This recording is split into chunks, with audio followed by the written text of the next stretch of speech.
So hello, thank you for organizing this event and for welcoming us. I'm glad to be here today to listen to all these interesting papers and to talk a bit about my research, even if it's lunchtime and you're probably hungry. So my name is Diane Courtin, and last month I started a PhD program in Museology of Science at the Muséum National d'Histoire Naturelle in Paris.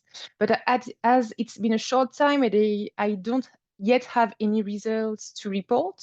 So I'm going to tell you about my master's research. Indeed, some aspects of my master's thesis are similar to my current subject. So when thinking about the history of natural history, one can question the evolution of its place and role in society over time. The aim is to understand not only how scientific knowledge is created, but also how it is disseminated to the general public. Two important places for teaching natural sciences are schools and public exhibitions, notably in museums. In this context, the physical object is a very useful medium because it allows you to visualize specimens and phenomena in a more concrete way. The specimens themselves, such as herbaria, rocks, or insects, has often been used for this purpose, sometimes leading to the creation of educational collections. However, artifacts have gradually been created to avoid the geographical, seasonal, and practical constraints of specimen access. In the field of botany, this type of production began in the 18th century, but became popular and mass-produced from the 19th century onwards. One of the most famous productions of this kind are the botanical teaching models created by Dr. Louis Auzoux in the 1960s. These objects represent very enlarged plants and can be taken apart to show all the details. Like the anatomical models from the same manufacturer, they were made from a light paper-based material, then painted and varnished. They could thus be used in classrooms to illustrate botany lessons or media larger than the plants themselves. Although Louis Auzoux is known as a doctor, he was also, and above all, I think, a businessman. He invented neither anatomical nor botanical models, but he perfected them and made them popular. Today, this type of object can still be found in schools and museums. Materials and manufacturing techniques have evolved, but the concepts remain the same. Although it would be interesting to compare these recent models with those of the 19th century, that's not what I'm going to talk about today. In this paper, I will try to explain the current place of these ancient objects in France. And to do this, I will give you a few hints to how these objects, designed for school use, came to be shown in exhibitions over time. We will look at what this change in context means for the evolution of scientific discourse. This will enable us to understand the place of natural history knowledge in educational institutions, mainly schools and museums. So the botanical models were clearly designed by Louis Auzoux for teaching purposes. As they represent many of the plant details, they were quite versatile and were used to illustrate an extensive range of lessons, depending on the type of institution, the period, and the country. Regarding the United Kingdom and the United States, their flexibility was well described by the science historian Margaret Olszewski in her PhD thesis, completed in 2010 at the University of Cambridge. She explained how the models have adapted to the evolution of the botanical science in institutions with very different aims. The same diversity can be found in France. The botanical models were purchased by high schools, which seem to be the main target, but also by normal schools for the training of teachers or agricultural schools. Regardless of the type of establishment, the models weren't used by students. Because they were expensive, they were precious, and there weren't enough of them. More importantly, their mechanism was sometimes difficult to master. The teacher would therefore give a demonstration in front of the class, the size of the models allowing them to be seen from the back of the classroom. Thus, the instruction went hand in hand with the movements induced by the disassembly and the exhibition of the models, but the students wouldn't touch the objects themselves in order to learn from them. Among these different institutions, the kind of knowledge taught via the models would vary. According to Louis Auzoux himself, they were appropriate for lessons about botany, especially plant physiology. In fact, as part of the education reform led by the deputy Victor Cousin in 1840, natural science lessons had been each introduced in high schools. Some concepts were previously taught in middle schools alongside physical sciences, but they henceforth gained a special place. The concepts taught would mainly be what we call in French les fonctions des plantes, which is the equivalent of plant physiology. That is photosynthesis, respiration, plant nutrition, reproductive control, etc. It would also be classification systems in the form of plant families and their main characteristics. Later, in 1952, the deputy Hippolyte Fortoul carried out a new education reform that maintained the same course contents, but encouraged practical exercises organized from a visual medium. In this context, the botanical teaching models designed by Louis Auzoux were particularly relevant, and we better understand his recommendations. However, a new aspect appeared in Fortoul's reform. At a time when agricultural education was increasing, the students should learn to identify useful and dangerous plants, and the teachers should clarify the link between natural history and agriculture. Whatever that precisely means, Louis Auzoux also took advantage of it because he created wheat grain and pea pod models, for example. Thus, in 1966, the official bulletin published by the Ministry of Public Instruction stated that the botanical models made by Louis Auzoux were essential to natural history demonstrations, whether pure or applied. Eventually, we have evidence of models used in agricultural schools, for example, at the École nationale d'agriculture in Rennes, in Brittany, where the teachers would give lessons about the anatomy of cultivated plants, such as a chrysanthemum at the beginning of the 20th century. So we saw that Louis Auzoux's botanical teaching models appeared at a time where natural science courses were being developed in French schools. The natural history concepts taught were initially theoretical, but later became part of a more practical approach. At the end of the 19th century, the place of natural history knowledge in society seemed to be limited to considerations of productivity and public health, as reflected in the use of botanical models. Indeed, during the 1870s, the wheat grain and wood models sold better than the others. Despite the content variations, the educational purpose remained the same. However, it should be noted that students weren't the only public encountered by the models, or rather than that their use sometimes could deviate from their original functions.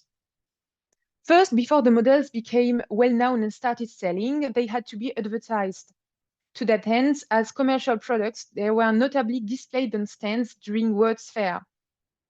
The first time was in South Kensington in London in 1862. They were both arranged in Auzoux stands among his anatomical models, and in class 29, dedicated to primary school equipment, which is quite surprising because children weren't Auzoux's public a priori. However, they weren't really noticed then.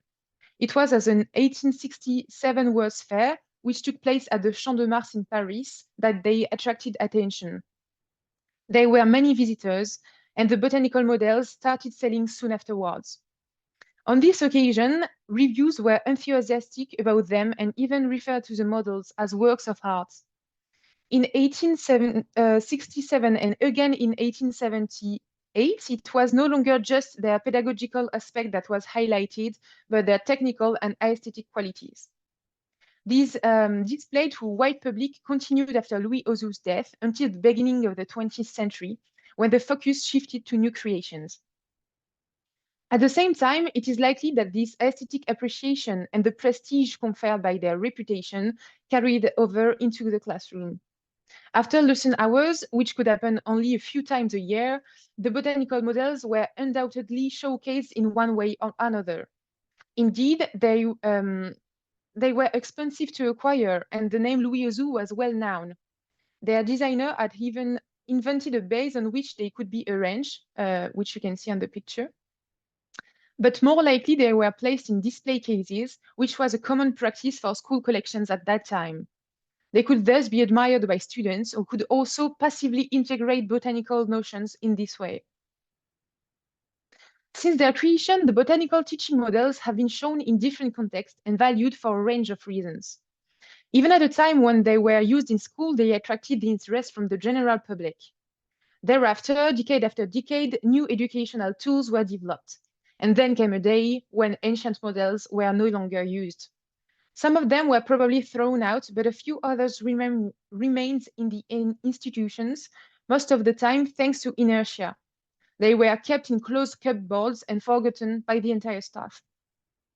However, during the 3 past decades, relocations and reconstructions of the schools conducted in the establishments have led to rediscover and review these objects. Those who were considered to be valuable have been stored with more care or donated to museums. Above all, they've begun to be displayed again as part of cultural and educational exhibitions. In this new context, movement and handling are discontinued in order to preserve the objects. Observation thus becomes the principal means of perceiving and getting to know the objects. As in the case of school lessons, the content and knowledge taught via the models can vary widely. We can sort them in 3 main malleable and permeable categories. The first of them is probably the most obvious. The botanical models have been displayed in scientific exhibitions whose main goal is to convey natural science knowledge to the general public. Such is the case of the exhibition Graines de Vie, Seeds of Life, which took place in the Écomusée de la Bantinée, the Heritage Center of Brittany, in 2008 and 2009. They were displayed in the part La diffusion des graines, describing the mechanism of seed distribution, and in La germination, about seed germination. The same topic was discussed in the exhibition Graines, Seeds, by the Musée d'Art of Montbrison near Lyon in 2023 and 24. While the subjects are not only plant physiology, which was at the heart of 19th century educational content, the idea remains very similar. Furthermore, the details of the models helped to identify the characteristics of the seed, which vary according to the plant family. This allows us to draw a parallel with the use of models for teaching classification systems in schools. Thus, botanical notions are still taught via the models, even if they are no longer handled. However, in the 2 exhibitions, there was also a strong aesthetic dimension, demonstrating the consideration of their bright and neat appearance. In Graines de Vie, they were notably set against a white background and under subdued lighting and fixed to the wall as to appear floating in the display case. The green of the stems and leaves also matched the main color of the room. This artistic intention is sometimes explored to the point of making it the main subject of the exhibition, which is the second main trend in Auzoux's botanical models display. In this regard, we can mention the exhibition created by Hélène Bertin at the Palais de Tokyo, a hotspot for contemporary art in Paris in 2022. As part of the art installation, there was a great number of models lined up behind glass along the wall. They stood out clearly against the white background thanks to a vivid light, and they weren't accompanied by any comments, whether scientific or not, which confirmed it was purely an artistic work.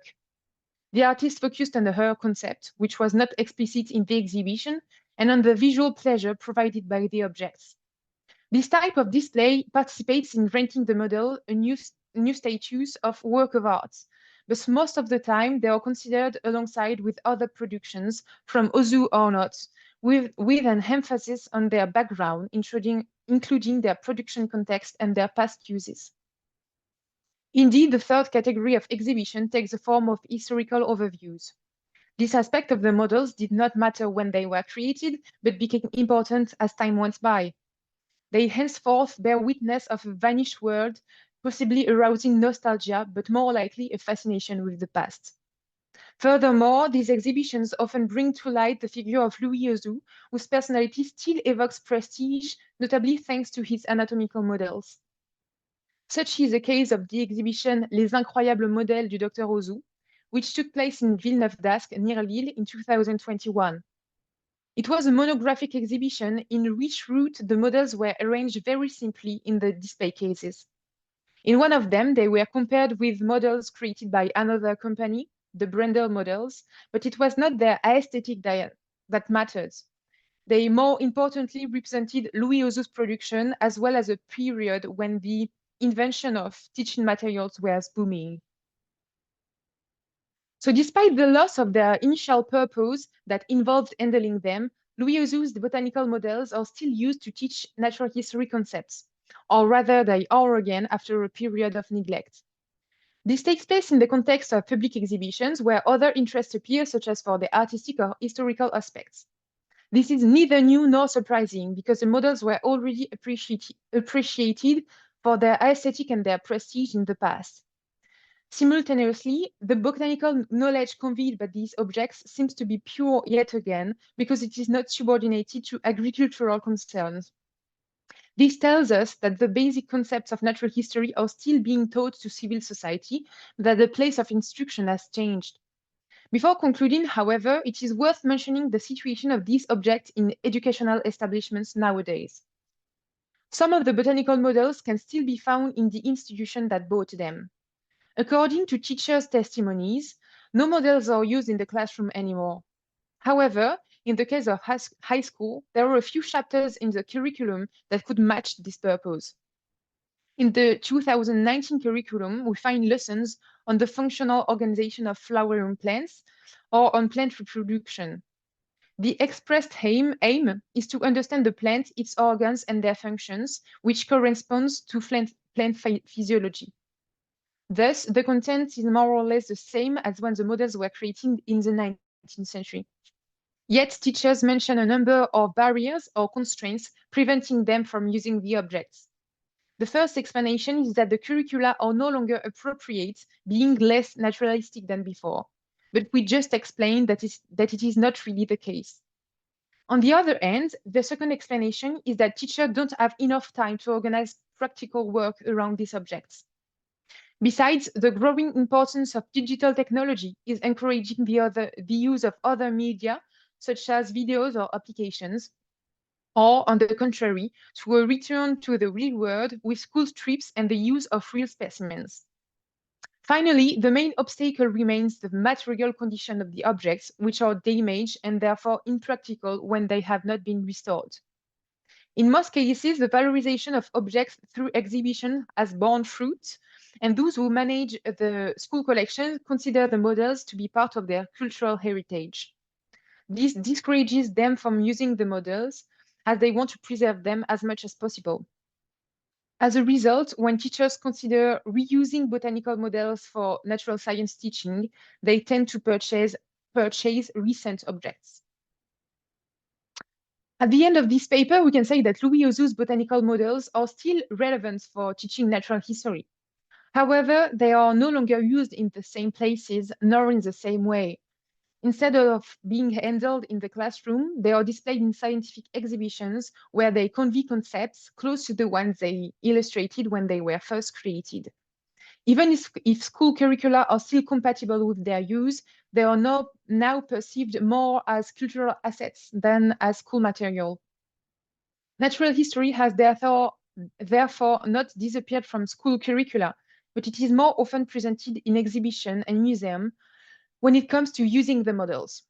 As for understanding the place of botany in Natural History Museum, I hope to be able to offer some answers at a future symposium. Thank you for your attention.